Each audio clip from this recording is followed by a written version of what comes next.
to watch this. Prophecy's coming true. Big news for the Toronto Raptors. Enough Juju Watkins highlights for now. The Toronto Raptors are getting a WNBA franchise starting in the season 2026. That lines up perfectly for possibly one of the greatest college prospects of all time, Juju Watkins, who has been stamped by none other than LeBron James. I believe Kobe Bryant as well, or was that Paige Beckers? Look, a lot of really big names in men's sports have championed women's sports for a very, very long time. And women's basketball has been on the rise slowly but surely for a very long time. And I know the WNBA gets clowned a lot for a lot of reasons. You know, they lose a lot of money. They have some faces that are perhaps a little bit polarizing, but sometimes in order to create change, you have to be a little polarizing. You have to be bold and demanding fair pay when your company is losing money and when it is being subsidized by the NBA and to some degree. This is a thing of 3 years ago, 4 years ago, right? When the faces are different.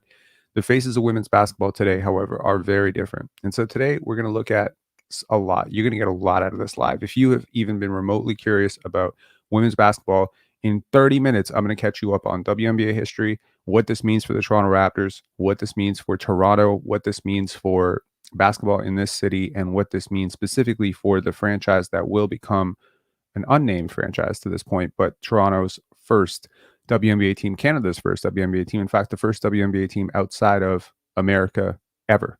It's pretty cool. And it's going to become the 14th team. So, and you would know that it was going to become the 14th team if you knew right now that the WNBA had 12 teams and that they were getting a 13th team next year that's going to be playing Golden State. You would know that. But you don't know that probably because, like a lot of people in North America, you haven't been paying attention to the WNBA, but you probably have been paying attention to Caitlin Clark. And you probably been paying attention to Angel Reese because you may not know who Elena Delle Donne is, and you may not know who Sue Bird is, but you definitely know who Caitlin Clark is. And there's a reason for that, because women's college hoops is for real. How for real? Man, let's talk about it. Sunday's title game was the third consecutive record-setting night for television viewership of the women's college tournament. And this was, by the way, a repeat of LSU versus Iowa. The Elite Eight matchup between Iowa and LSU, rematch of the 2023 NCAA championship, drew a record 12.3 million viewers with a peak audience of 16.1 million. To put into context how record-setting that is, you would be lucky if the NBA Finals draws that many people. There was a game, I believe, that Caitlin Clark played on Super Bowl Sunday that still had like some sort of record-setting precedent to it. So this is for real. It's women, it's men, it's everybody. The women's game has leveled up. There are a lot of new faces. So in this live, we're going to talk about, of course, the Toronto franchise, where they will play, what this means, who the faces are behind them, who is Teresa, who is Larry Tanenbaum, why did MLSE, reject this initially when Larry Tanenbaum tried to go through MLSE with this, and I was so pissed off when this happened because I believe that it set this entire process back by a year. In fact, the expansion team that is going to start in Golden State was probably going to, if MLSE had not kiboshed the whole stupid thing, Ed Rogers and their idiotic board, had they not done that, and they will live to regret this. I promise you that WNBA will be very successful in Toronto. It will become one of the most successful markets for women's hoops. It's proven. This is a city that will embrace women's hoops. I promise you that. Like mark my words, bookmark this, guaranteed. You know, Charles Barkley, guaranteed. Larry Tanenbaum's a very smart man. He pursued this, didn't get it through MLSE, couldn't get the board approval, so he pursued it through Kilmer Group, and now they're going to get that done. And I promise you, MLSE is going to sit back and look at this and say, we fucked up. It probably won't be the last WNBA franchise in Canada either. Expect probably something in Montreal, probably something in Vancouver by 2035. WNBA expansion is coming. It's coming big time, and it is much needed. It is much needed for so many reasons, because there are so many talented players that are coming up through the college ranks. If you follow college basketball, college women's basketball, you know that there are really talented players who are getting dropped by these WNBA teams that simply don't have the roster spots. Imagine what would happen to the to the NBA talent pool if we went down to 12 leagues, 12 teams. I mean, if we went down to 12 teams, can you imagine like how stacked some of these teams would be? That's the problem, right? You don't have enough teams right now. Already, I think there needs to be an expansion of the number of games these women play, and that will come. That will definitely come at some point. I believe the WNBA will probably. I mean, I'm assuming this as the population of the world grows, as this game grows. I assume that their season will lengthen. Right now, it's a summer sport. I'm assuming at some point that it will compete head to head with the NBA. Especially if the NBA is looking at a TV rights deal and they can combine all of this together, and the WNBA becomes viable, profitable, etc. behind Caitlin Clark and all the new faces, Juju Watkins, the exciting brand of basketball. I do expect that will happen. In terms of where this team will play, a source said that the team would play at the Coca-Cola Coliseum, an 8,000 seat arena at the Toronto CNE's ground, which is already home to the Marlies, and which is where Toronto Professional Women's Hockey League franchise is currently playing its first series. So this is going to be a very, very interesting, thing here. Women's sports could bring in. This is from CBC. Women's sports could bring in over $1 billion in 2024. Record-breaking viewership like Caitlin Clark are driving the growth. But it's not just Caitlin Clark. It's Paige Beckers. It's Caitlin Clark. It's Candace Parker. It's a long history. So in order to appreciate the moment that we are on right now, which is WNBA expansion, we need to go back to the very beginning of the WNBA, which is 1996, when the league was announced. Lisa Leslie, all of that, and we're going to look back at how this league has sort of grown, shrunk, etc. So let's go through the slides, and then I'll give you my insights. So a little bit of a history here. On April 24th, 1996, women's basketball announced that we got next. This was a campaign that they used for years until it got replaced eventually. But I think it became We Got Game eventually. But as the NBA Board of Governors approved the concept of the WNBA to begin play in June of 1997, since then, the WNBA has been the home of the world's best women's basketball talent. Yes. The WNBA began with 8 teams. The Charlotte Sting disbanded. The Cleveland Rockers, the Houston Comets, who were very successful early, the New York Liberty, who have never won a championship. And then in the West, it was the Los Angeles Spark, the Phoenix Mercury, the Sacramento Monarchs, and the Utah Stars. Okay, so moving on, 2 teams were added in 1998, the Detroit and Washington, and 2 more were added in 1999. That was Orlando and Minnesota, bringing in the number of teams to 12. In 2006, the WNBA announced, this was right around when the Charlotte Bobcats were purchased, that the Bobcats ownership would not want to operate the Sting, and so the Sting would not be operational for 2007. And then they had a dispersal draft. Dispersal draft, for those of you who are familiar with expansion drafts, is basically the inverse of an expansion draft, in which the team that is being disbanded is then rerouted to all other teams in descending order from best to worst. If that ever happened in the NBA, it will never happen in the NBA. But if it did happen in the NBA, that would look like, I don't know, right now, the Charlotte Hornets, and then, everyone gets to pick up their 12, 15, 17 rosters. Like right now, the 17 worst teams would get in descending order. And so someone can pick up LaMelo Ball or Brandon Miller or something like that. So these are the teams that currently exist now. Okay, and 2 more will be added. So 1 team is getting added to the West in 2025, and that will be the Golden State team. And then 1 more team will be added into the East, and that will be the Toronto team in 2026. So currently, as it stands, the Atlanta Dream, who are coached by Tanisha Wright, the Chicago Sky by Teresa Weatherspoon, a former women's basketball legend, the Connecticut Sun by Stephanie White, Indiana Fever, who will now have, Caitlin Clark. And they last year, they drafted the number 1 overall pick last year as well. So Christy Sides, New York Liberty, they have Sandy Brondello. And Washington Mystics have Eric Diebold. The Dallas Wings, coached by Latricia Trammell. The Las Vegas Aces, who everybody knows, won the championship last year. Becky Hammon, the Los Angeles Sparks, who now have Camila Cordoso. Some of you who watch women's sports would be familiar with that. Sorry, they have Cameron Brink, sorry, Camila Cardoso and Angel Reese went to the Chicago Sky. My bad. Minnesota Lynx, Cheryl Reeve, Phoenix Mercury, Nate Tibbetts, and Seattle Storm by Noel Quinn.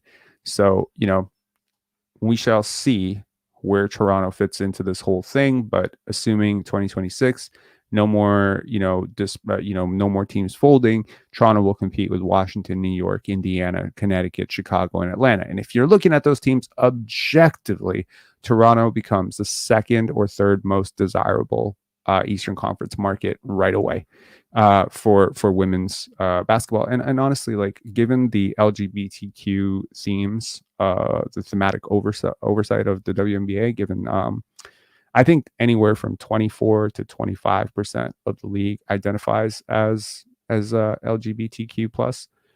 I don't know the current vernacular, but yeah, I think Toronto being such a super liberal city, it hurt us with Ime Udoka. It might help us with WNBA, maybe. So that could be a good thing.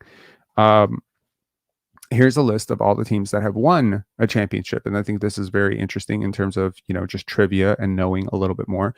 There are 4 teams that have never won, but every team has been at least to the finals, which is actually pretty freaking incredible if you think about it. How many NBA teams haven't been to the finals? You know what I mean? And I guess this is sort of the argument that you make against Bill Russell or like any of the players who dominated in when there was fewer teams. Is the more teams you add, the more likely that one team just falls apart, right?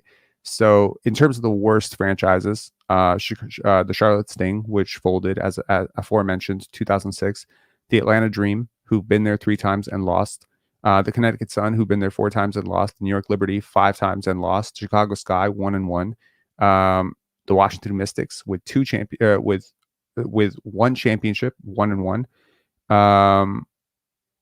Again, the Sacramento Monarchs, who folded in 2009, 1-1. The Indiana Fever, Caitlin Clark's current franchise, 1-2. The Las Vegas Aces, 2-2, and they were previously the San Antonio Stars. Ironically, Becky Hammon is coaching Las Vegas Aces. She was a star for the San Antonio Stars, so she's coaching her old team, which is pretty cool. The Detroit Shock, who are now the Dallas Wings, 3-1.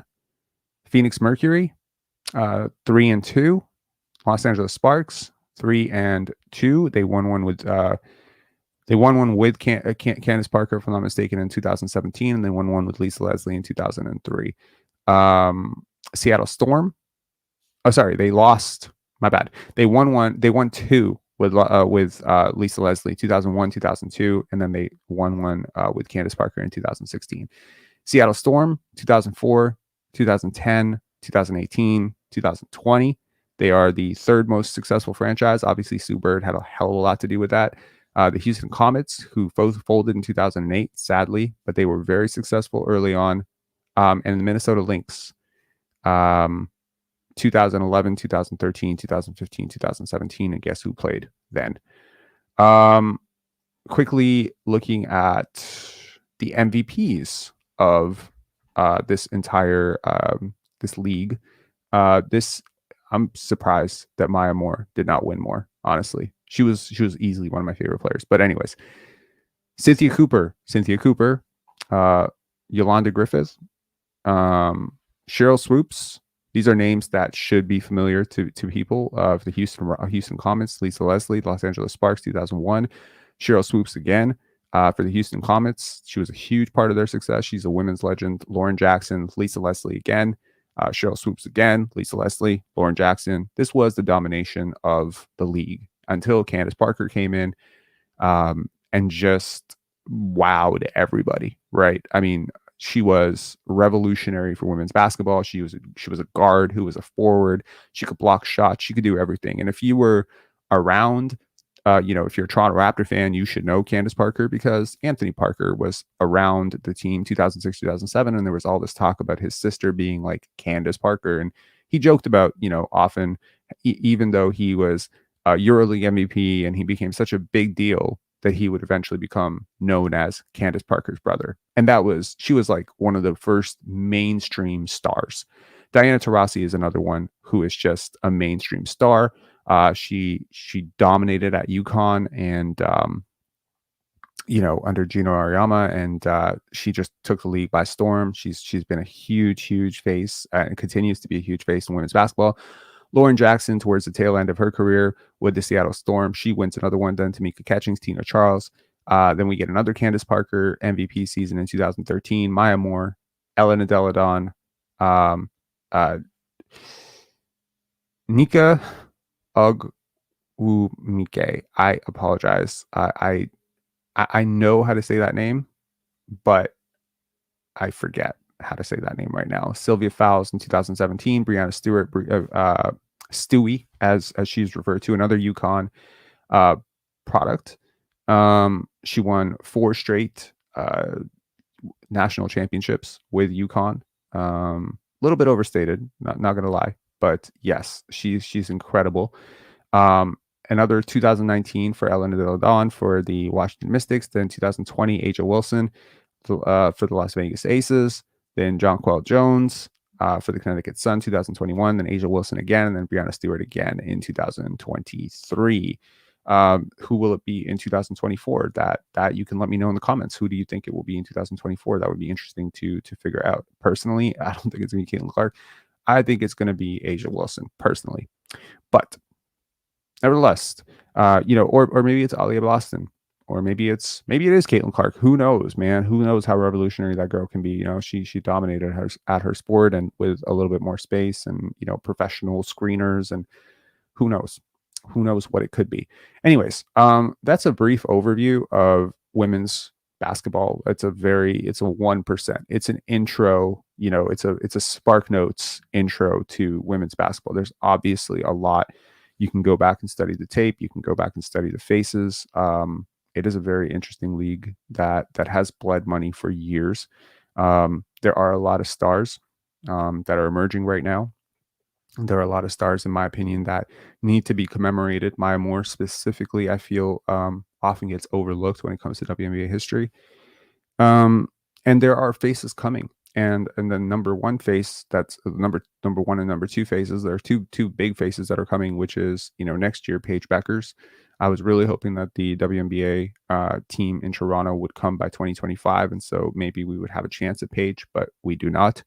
But now we have a chance at Juju in 2027, so that's going to be fun. Juju Watkins is probably the best freshman in, I want to say, NCAA history. What she did this past year was incredible. Her game scales very well. Athletically, she has gifts that Caitlin Clark and Paige Bueckers can't even dream of. And she's bigger than those two as well. So, I mean, I think the sky is really the limit at this point. Her ball skills are elite. Her ball skills are elite, for a men's prospect. Just to put that into perspective, she's incredible. Just the other day, I think, I follow her on Instagram, and she posted the picture with LeBron and Bronny James and stuff, and she's working out with them. So she's great. She's a really great basketball player. There's a lot of talent. And of course, this is going to be exciting because the WNBA is going to have an expansion draft for Toronto, which is going to be really cool. I'm looking forward to it, man. And I tell you, I said it before, I'll say it again. If the Toronto WNBA team, if they ever manage to get Paige, or if they ever manage to get Juju Watkins, if they get one of those two players, I will sign up for season tickets, and I will be there every single day. Every single game, I will be there. That is super cool.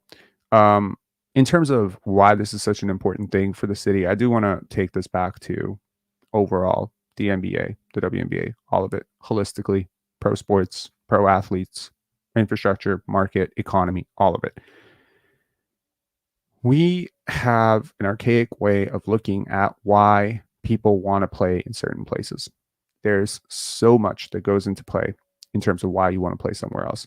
Now, if you are stuck in 1996 thinking, you're thinking everyone wants to play in LA and everyone wants to play in, New York, and everybody wants to play in these markets, and these other teams are shit and they're small markets. Toronto is not a small market anymore because the market definition of market has changed. You have to consider when Netflix invests millions, if not billions of dollars, not billions, but millions into studios in Toronto. This is a big thing. It's a good thing. When companies invest in this city, it's a good thing. When you get a WNBA franchise, it's a good thing. When you have buildings going up, and, this is a good thing. Justin Trudeau is kind of like the bad thing. He's creating all these barriers to progress. But if he is ever, ousted and, gets out of the way, there's some incredible growth potential in this city. It's a young city relative to other cities that are competing for that spot. And the growth potential here that, Larry Tanenbaum obviously sees, that former executives, Tim Lawicki, Masai Ujiri, guys like this, they have seen this growth potential in Toronto is enormous. And we need to get back to that, as a city, because what I'm saying here is that when everybody has a podcast and everybody has a World Wide Web and everybody has internet and travel has never been easier, and you can connect with someone halfway across the world like this, like what I'm doing here, does it matter that I do this from a hut in Timbuktu, or if I'm doing this from a village in Africa, or whether I'm doing this from Toronto? Would you even be able to tell the difference? Would you really be able to tell the difference if I could get a stable internet connection? Could you be able to tell that I'm doing this from Toronto or whether I'm doing this from somebody else, somewhere else? And that's the point, right? Athletes are concerned with branding. Branding is no longer limited to, and I mean, consider what does it mean? This is a big market team. This is a small market team. Have you ever thought about that? What the fuck does that mean? Right? It means how much coverage does that team get? You really think, I mean, consider, okay, yes, the New York, coverage, but look at what Toronto got. Like, look at all these other channels. Look at all these content creators in Toronto. They got these fucking bloated ass numbers, like these massive numbers. They got like 25, 35,000 subscribers. If you were a content creator in Toronto during the success of We the North and eventually the crescendo into the title run, which pretty much peaked in about 2019, 2020. If you made basketball content from 2013 to 2020, I guarantee you, if you are not an absolute idiot, you have at least 25,000 subscribers right now. And you probably, if you go back and you look at the number of views that those channels were getting during the peak Kawhi, peak Lowry, it's like 20,000 views, man. There are people from other cities that decided to abandon their cities and just cover the Raptors because of how much interest there was. That's market. That's market. Okay. So if you are a professional athlete, people making videos about you that get 25,000 views, whether you had a bad game or a good game, that's your marketing. As much shit as I talked about Fred VanVleet, I contributed to his fucking marketing last year. I have to acknowledge that. That's my thing. I have contributed, I believe, in a massive way, in a very massive way, actually, to how the world sees Scotty Barnes. That is marketing. But that is also the market. So Scotty Barnes has been more covered than Evan Mobley by far, right? Even though Evan Mobley has been to the playoffs more, even though Evan Mobley has on average been more successful than Scotty Barnes. Why? Because the Toronto market is so much bigger, and also because Scotty is more marketable. But ultimately, this is all a part of what it means to play in a particular city or in a particular country. Okay. So if you want athletes to come to this city, you have to contribute to the market, and the large and small market is no longer determined by the New York Post and the Toronto Star.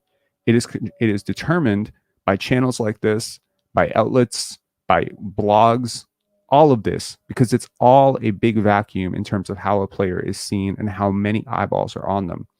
It comes down to population growth. It comes down to the population existing. It comes down to existing fan interest. It comes down to infrastructure. So if markets can be flattened, which is to say, if LeBron can become the biggest star in the world, even though he plays in buttfuck nowhere, Cleveland, okay.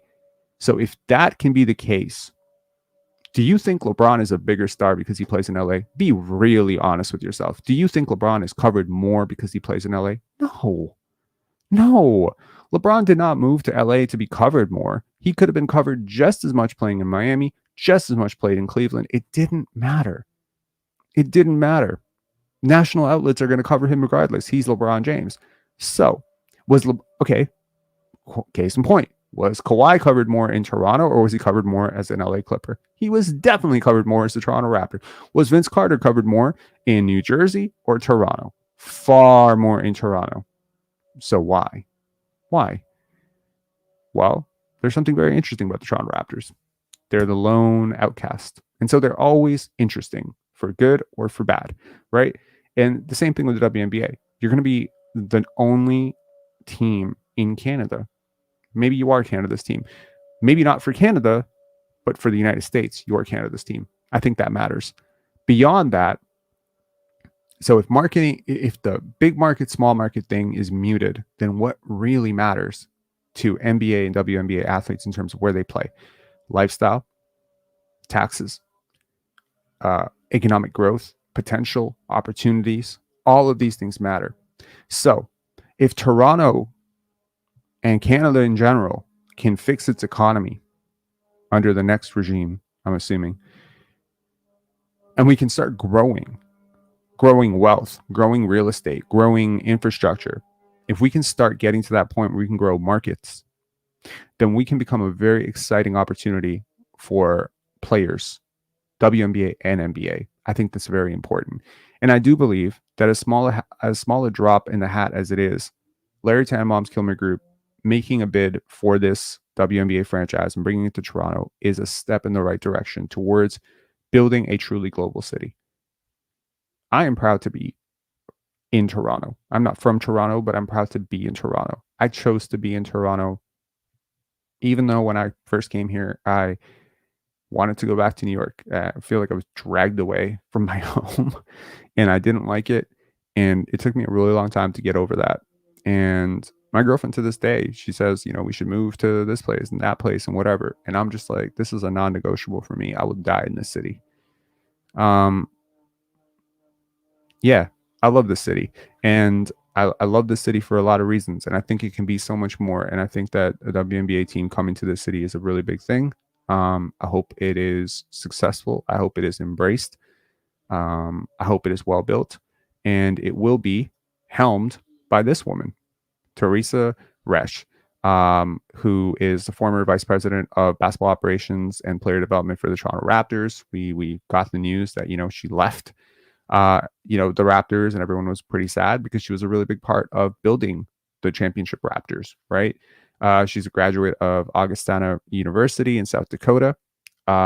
She's worked at MLSE since 2013, so basically right at the start of We the North.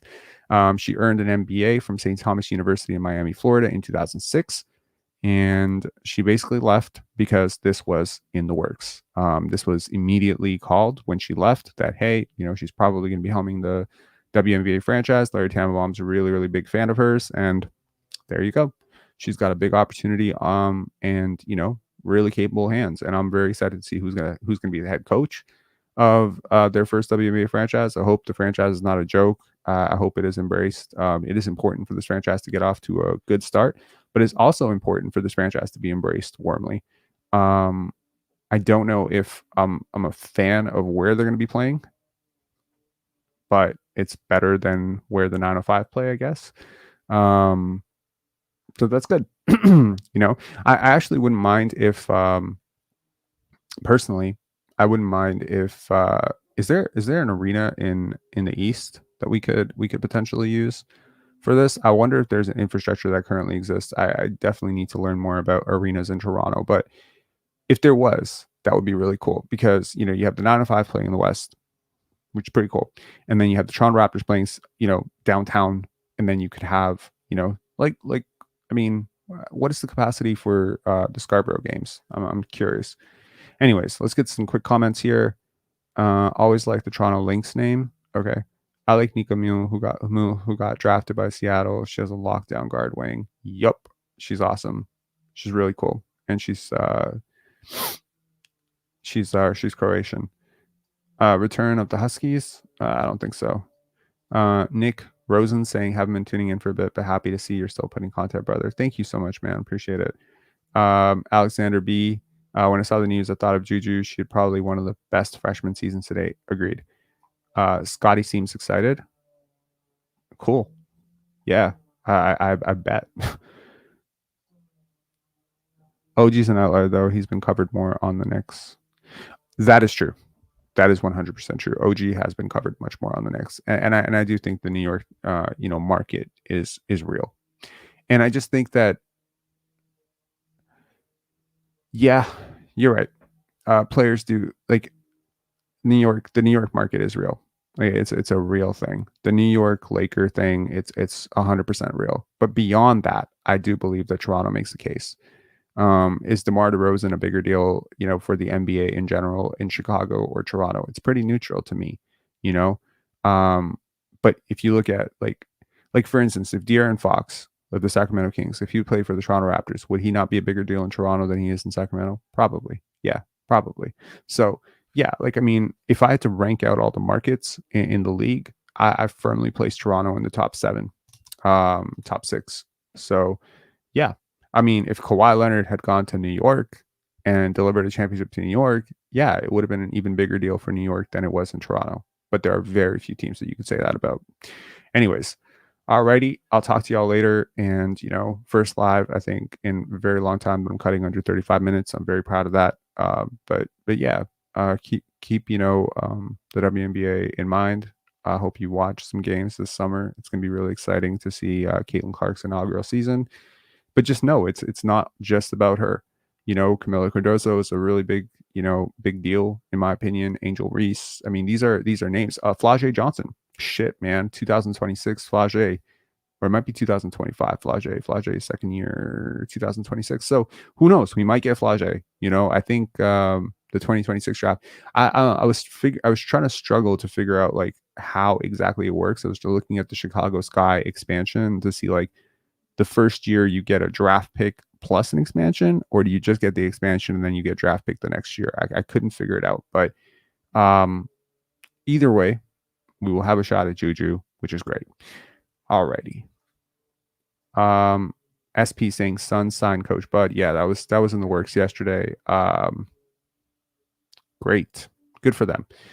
All right. Talk to y'all later. Peace. Have a good one. And I'll see you guys tonight after New York versus Indiana plus Denver versus Timberwolves. I am nervous as hell for Denver versus Timberwolves, man.